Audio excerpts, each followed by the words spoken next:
Mesdames et messieurs, bonjour. Que la paix du Seigneur soit avec vous.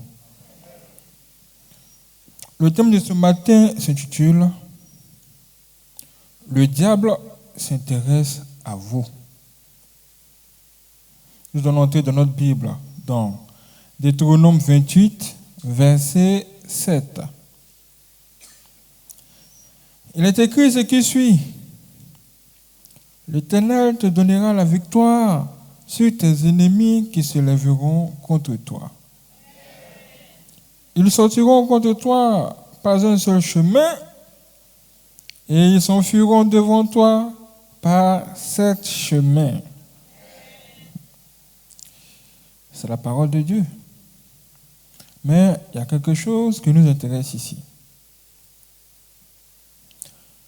Les gens dont on nous parle ici, ceux-là même quand on nous dit que ce sont nos ennemis qui vont se lever contre nous, ces gens-là, il y a quelqu'un qui se cache derrière. Et cette personne-là, c'est le diable. Mais pourquoi les envoie-t-il vers vous? Pourquoi est-ce qu'il les met sur votre chemin? Pourquoi il fait en sorte que vous ayez tant d'ennemis?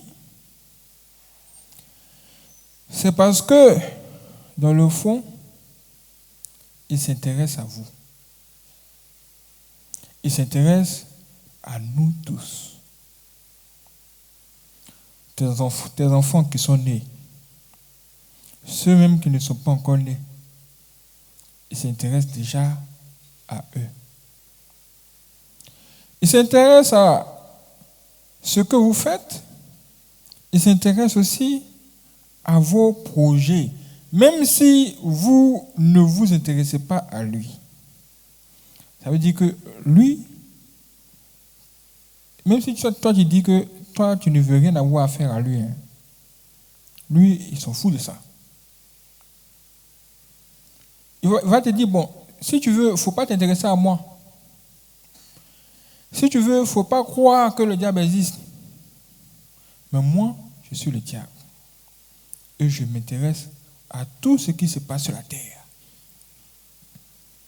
Et je m'intéresse à toi. Si toi, tu ne t'intéresses pas à moi, sache que moi, je cherche chaque jour à avoir des informations sur toi, sur ta vie. Pourquoi? Il s'intéresse à vous uniquement pour vous contrôler. Pour vous contrôler dans tous les sens. S'il arrive à vous, il peut vous prendre pour travailler avec lui.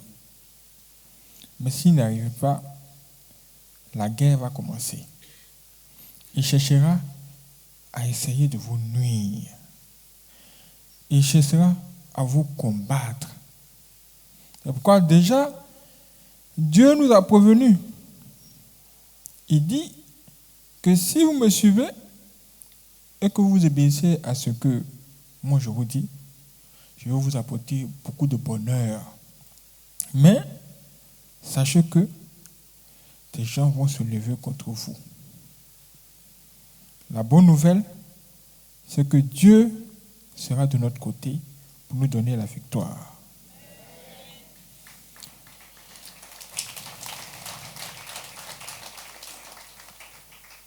Et quand vous êtes une personne stricte ou qui a la crainte de Dieu, là, c'est le plus grand problème. Qu'on dit, oh, voici tel homme de Dieu, cet homme de Dieu-là, il a la crainte de Dieu. Qu'on dit, oh, cet homme de Dieu-là, vraiment, c'est un homme de Dieu vraiment vrai. C'est un vrai. Quand les gens parlent beaucoup de vous ainsi, que se passe-t-il? Ce qui se passe, c'est que ça attire les regards des esprits. Ça attire les regards des gens. Les gens même vos ennemis. Ils vont se dire, ah, donc sur la terre ici, il y a encore quelqu'un qui a la crainte de Dieu. Nous allons aller voir son secret. Nous allons aller le défier. Et le combat va commencer. La tentation va commencer. Ils vont commencer à vous tendre des pièges dans tous les sens. Dans tous les conduits, dans tous les sens. Dans les sens possibles et impossibles. Une femme mariée est déjà mariée. Mais eux, ils s'en foutent. Ils vont la prendre pour la placer devant vous. Un homme marié est déjà marié. Mais ils s'en foutent. Ils vont prendre cet homme pour placer cet homme devant vous. Parce qu'ils vous cherchent. Parce que quand vous avez la crainte de Dieu, vous devenez quelqu'un de spécial. Quelqu'un d'unique. Le diable cherchera à vous faire tomber. Voici comment un jour, un homme a été envoyé par le diable vers un vrai homme de Dieu. Le diable a dit que cet homme de Dieu a la crainte de Dieu. Nous devons le faire tomber. On a essayé par tous les moyens. Ça a échoué. Donc ce qu'on va faire, c'est qu'on va te prendre toi, Quadio, et tu vas faire comme si tu es un fidèle. Tu vas aller chez lui. Mais moi, le diable, je te donne une enveloppe. Tu prends cette enveloppe, il faut que tu lui remettes cette enveloppe. S'il prend cette enveloppe et qu'il l'ouvre, automatiquement, il va nous appartenir.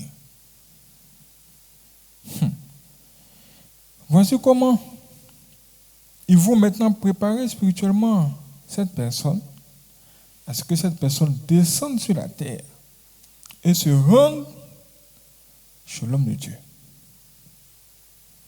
En ce moment, que se passe-t-il? L'homme de Dieu, il est chez lui. Il pense à ses projets.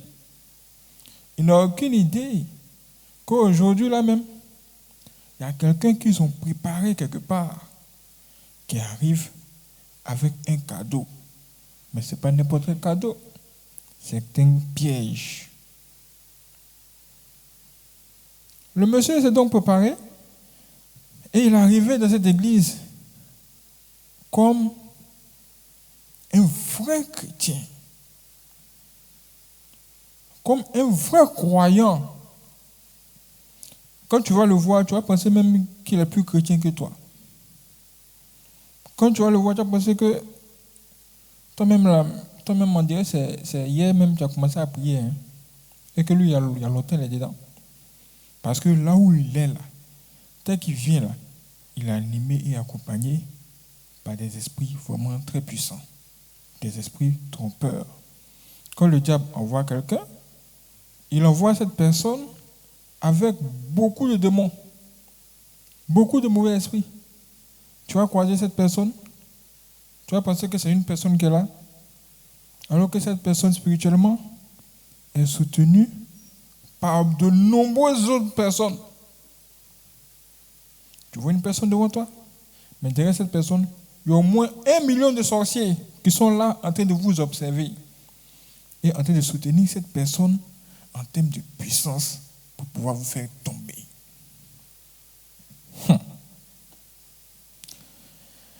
Quand ce monsieur est arrivé chez l'homme de Dieu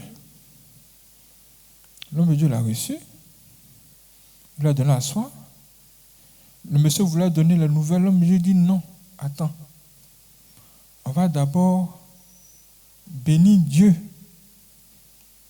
pour ce qu'il a permis que tu arrives jusqu'ici. Donc, remercions Dieu d'abord. C'est là, ils vont fermer les yeux. Et l'homme de Dieu va se mettre à prier. Quand l'homme de Dieu a commencé à prier là, il y a quelque chose qui s'est passé. Le monsieur qui était venu, il s'est mis à dormir. Bon, Peut-être qu'il est fatigué.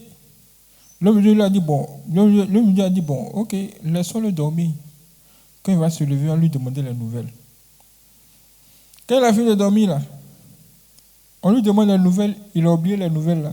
Il est retourné chez lui avec la lettre. Ah! C'est quand il arrivait chez lui, là.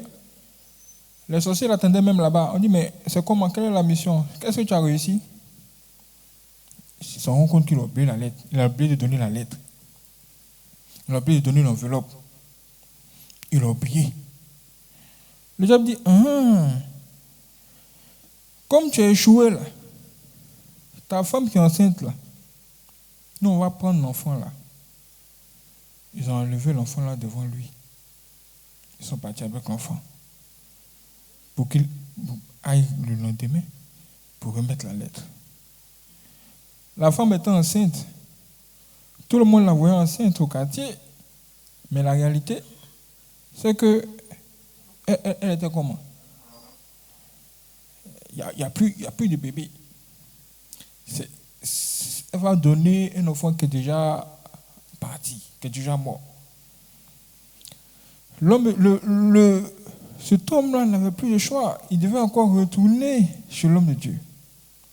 Quand il est arrivé chez cet homme de Dieu encore, l'homme de Dieu a fait la même chose. Il dit, bienvenue, il faut t'asseoir, mais d'abord, on va remercier le Seigneur. Quand l'homme de Dieu s'est mis à prier, il s'est rendormi. Il a dormi encore. Cette fois de midi à 19h. Au moins, il va s'en rendre compte là. Il a oublié encore de donner la lettre. Il est retourné. Qu'est-ce que cela veut dire? Qu'est-ce que c'est? Est-ce que l'homme de Dieu savait qu'il y avait un plan comme ça contre lui? Peut-être qu'il ne le savait pas.